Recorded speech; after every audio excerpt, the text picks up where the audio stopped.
एक ऐसी किताब जिसमें यह भविष्यवाणी की गई है कि चीन 13 मुस्लिम देशों के साथ मिलकर भारत पे हमला कर देगा और ये तीसरा महायुद्ध 6 साल 6 महीने तक चलेगा, जिसमें भारत की जीत होगी और भारत दुनिया पर राज करने लगेगा। कौन सी है किताब, आइए जानते हैं। दरअसल इस भविष्यवाणी करने वाली किताब का नाम है भविष्य मलिका, जिसे 14वीं से 15वीं सदी के बीच संत अच्युतानंद जी ने लिखा था। इस किताब के अनुसार साल 2024 में जब शनि मीन राशि में प्रवेश करेगा, तब से लेकर साल 2030 तक का समय भारत के लिए मुश्किल भरा रहेगा। इस बीच भारत तीसरे महायुद्ध में उतरेगा, लेकिन युद्ध के अंत में चीन के कई टुकड़े हो जाएंगे, भारत पर कई परमाणु हमले किए जाएंगे और तो और उड़ीसा में मौजूद जगन्नाथ मंदिर की सीढ़ियों तक पानी आ जाएगा। यही नहीं, इस किताब में ये तक लिखा गया है कि इस महायुद्ध के विनाश के बाद भगवान कल्कि भारत के संभालपुर नाम के गांव में प्रकट होंगे। इन सब बातों पर विश्वास करना आपके हाथ में। हम सिर्फ उस किताब और उसमें लिखी गई बातों के बारे में बता रहे हैं।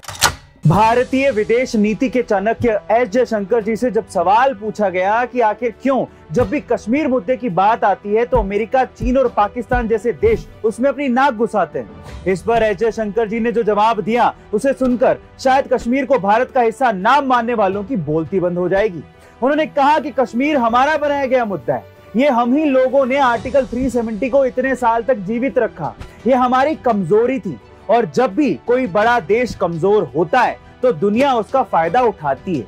लेकिन जब साल 2019 में मोदी जी के नेतृत्व में संसद ने आर्टिकल 370 हटाने का निर्णय लिया, उस दिन से कश्मीर मुद्दे पर जिस खिड़की से दुनिया हस्तक्षेप करती थी वो खिड़की ही बंद हो गई। और कुछ दिनों पहले श्रीनगर में जो G20 समिट हुआ है उसे आप कम मत समझिए, ये तो बस एक टेस्ट था। आगे आगे आप देखते रहिए, हम कश्मीर को मेन स्ट्रीम में लाकर रहेंगे। गाइस, ये जवाब था एस जयशंकर का।